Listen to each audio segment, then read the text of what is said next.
નમસ્કાર દર્શક મિત્રો, સ્વાગત છે તમારું ગુજરાત માહિતી યુટ્યુબ ચેનલમાં। આજના તાજા અને મહત્વના આપ સૌનો ઉપયોગી એવા 20 મોટા સમાચાર વિશે આ વિડીયોમાં વાત કરીશું, તો છેલ્લે સુધી જોતા રહેજો।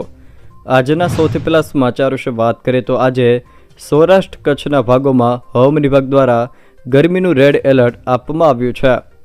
રાજ્યમાં ગરમીએ ભૂક્કા કાઢ્યા। ગઈકાલે ભુજમાં સૌથી વધુ 42 ડિગ્રી તાપમાન નોંધાયું, જ્યારે સુરતમાં 41.8 ડિગ્રી, રાજકોટમાં 41.7 ડિગ્રી, નલિયામાં 40.2 ડિગ્રી અને ગાંધીનગરમાં 40.4 ડિગ્રી તાપમાન નોંધાયું છે।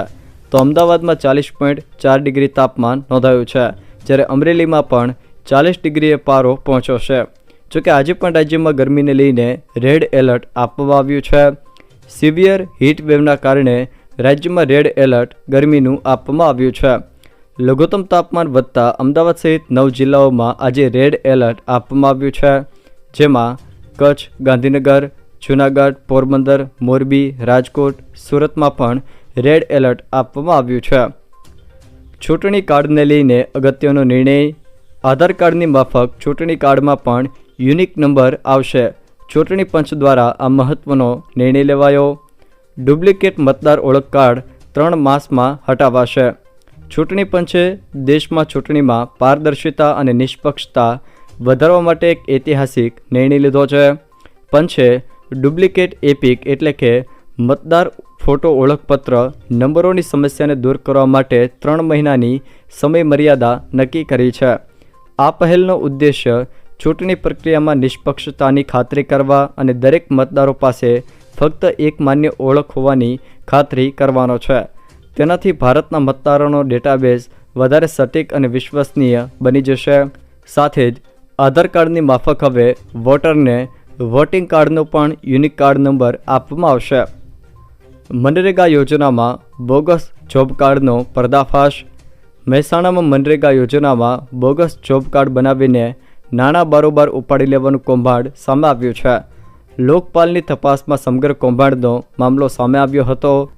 આશા વર્કર તેમજ વીસી લાભાર્થીઓ બની ગયા હતા, તેમજ 90,000 રૂપિયાનું બંનેએ વેતન લઈ લીધું હતું। લોકપાલની તપાસ બાદ 90,000 રૂપિયા રિકવર કરવાનો પણ આદેશ આપવામાં આવ્યો છે।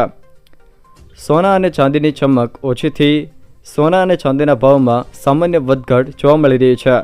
24 કેરેટ સોનું 32 રૂપિયા ઘટીને 86,027 રૂપિયા પ્રતિ 10 ગ્રામ થયું છે, જ્યારે 22 કેરેટ સોનું 78,801 રૂપિયા પ્રતિ 10 ગ્રામ પર પહોંચી ગયું છે, જ્યારે ચાંદી 302 રૂપિયા ઘટીને 96,422 રૂપિયા પ્રતિ કિલો થઈ ગઈ છે। નિષ્ણાંતો માને છે કે આગામી દિવસોમાં સોનું પ્રતિ 10 ગ્રામ 90,000 રૂપિયા અને ચાંદી પ્રતિ કિલો 1 લાખ રૂપિયા સુધી પહોંચી શકે છે। જન્મ મરણના દાખલાને લઈને મહત્વનો નિર્ણય। રાજ્ય સરકારે વધુ એક મહત્વનો નિર્ણય કર્યો છે। ગુજરાતમાં જન્મ મરણ નોંધણી ફીમાં 10 ગણો વધારો કરવાનો નિર્ણય સરકારે કર્યો છે। મૃત્યુના પ્રમાણપત્ર માટેની ફી ₹5થી વધારીને ₹20 કરવામાં આવી છે। જન્મના દાખલા માટે અગાઉની ₹10ની ફી વધારીને ₹50 કરવામાં આવી છે। ઉલ્લેખનીય છે કે 1 વર્ષથી મોડી નોંધણી માટે ₹100ની ફી લાગશે। આ માટે જિલ્લા મેજિસ્ટ્રેટની મંજૂરી પણ લેવી પડશે। પીએમ કિસાન યોજના હેઠળ હવે ખેડૂતોને 6 નહીં પરંતુ 9,000 રૂપિયા રાજસ્થાનમાં આપવામાં આવશે। પીએમ કિસાન સન્માન નિધિ યોજના હેઠળ દેશના કરોડો ખેડૂતોને નાણાકીય સહાય આપવામાં આવે છે। આ યોજના હેઠળ પાત્ર ખેડૂતોને વાર્ષિક 6,000 રૂપિયાની સહાય પૂરી પાડવામાં આવે છે, જે 3 હપ્તામાં સીધી તેમના બેંક ખાતામાં મોકલવામાં આવે છે। હવે રાજસ્થાનમાં ભાજપ સરકાર દ્વારા ખેડૂતો માટે મોટી જાહેરાત કરવામાં આવી છે। રાજસ્થાનમાં પીએમ કિસાન યોજના હેઠળ મળતી રકમમાં વધારો કરી દેવામાં આવ્યો છે। રાજસ્થાનમાં હવે આ યોજના હેઠળ ખેડૂતોને વાર્ષિક 9,000 રૂપિયા મળશે।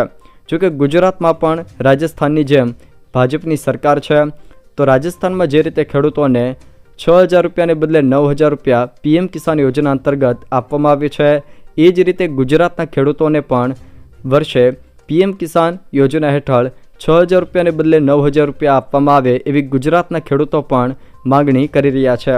જોકે તમારું આ બાબતે શું મંતવ્ય છે એ કોમેન્ટ બોક્સમાં કોમેન્ટ કરીને જરૂરથી જણાવજો।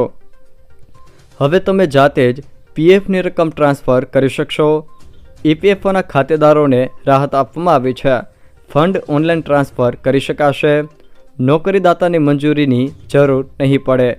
7.6 કરોડથી પણ વધુ ખાતેદારોને તેનો ફાયદો થશે।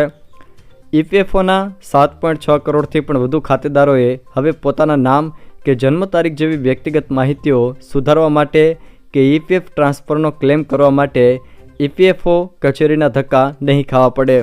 ઈપીએફઓના સભ્યો હવે નોકરીદાતાના વેરિફિકેશન કે રિટાયરમેન્ટ ફંડ બોડીની મંજૂરી વગર જ પોતાના નામ અને જન્મ તારીખ જેવી વ્યક્તિગત વિગતોમાં ઓનલાઈન સુધારો કરી શકશે।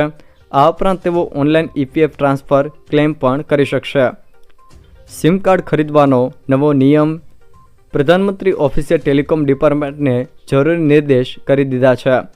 હવે તમામ નવા સિમ કાર્ડ કનેક્શન માટે આધાર બેઝ બાયોમેટ્રિક વેરિફિકેશન જરૂરી કરી દીધું છે।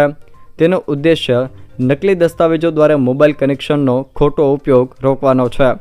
છૂટક વિક્રેતા હવે આ નિયમનું પાલન કર્યા વિના સિમ કાર્ડ વેચી શકશે નહીં। ટેલિકોમ સેક્ટરની હાલની સમીક્ષા બેઠક બાદ આ નિર્ણય લેવામાં આવ્યો છે। પાલિતાણાના શેત્રુંજય તીર્થની 6 ગાંવ યાત્રાનો બુધવારથી પ્રારંભ। જૈન સમુદાયમાં વિશેષ મહત્વ ધરાવતી શેત્રુંજય તીર્થની 6 ગાંવની યાત્રાનો પ્રારંભ પાલિતાણા તળેટી ખાતેથી ફાગણ સુદ 13ને તારીખ 12/3/2025ને બુધવારે વહેલી પરોઢે 4 વાગ્યાથી થશે। ઢેબરા તેરસ તરીકે ઉજવાતી આ યાત્રામાં લાખો જૈનેતર ભાવિકો ઉપરાંત દેશ વિદેશના યાત્રાળુઓ પણ 6 ગાંવ યાત્રા કરે છે।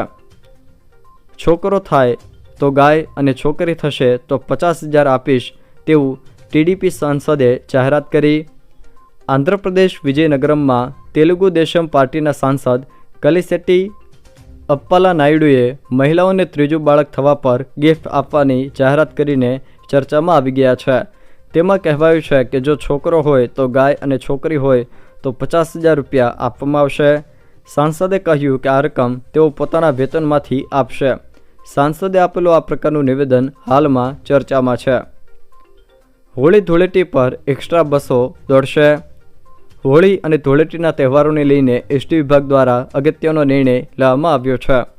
અમદાવાદ, રાજકોટ, અમરેલી, જૂનાગઢ, ભાવનગર અને ભુજ જેવા વિસ્તારોમાંથી ગોધરા, દાહોદ, ઝાલોદ, છોટાઉદેપુર વગેરે જગ્યાએ જવા માટે વધારાની 1200 જેટલી બસો વડે કુલ 7,016 જેટલી ટ્રીપો સંચાલિત કરવાનું આયોજન કરાયું છે। 1200 બસો પૈકી ડાકોર અને દ્વારકા જવા માટે 500 જેટલી બસો દ્વારા 4,000 જેટલી ટ્રીપો સંચાલિત કરવાનું પણ આયોજન કરાયું। જોકે મુસાફરોને પૂછપરછ માટે નિગમના તમામ ડેપો પરથી અને નિગમના ટોલ ફ્રી નંબર 1800 233 666 666 પર 24 કલાક માહિતી મેળવી શકશે। આગામી સત્રથી પાઠ્યપુસ્તકોમાં બદલાવ થશે। ધોરણ 1માં ગુજરાતી, ધોરણ 6માં અંગ્રેજી વિષયના પુસ્તક બદલાશે। ધોરણ 7ના સંસ્કૃત માધ્યમમાં ગણિત, વિજ્ઞાન, સામાજિક વિજ્ઞાન, જ્યારે ધોરણ 8માં ગુજરાતી, ગણિત અને વિજ્ઞાનના પુસ્તકો બદલાશે। ધોરણ 12માં અર્થશાસ્ત્રના પુસ્તકમાં નવા પ્રકરણ ઉમેરાશે।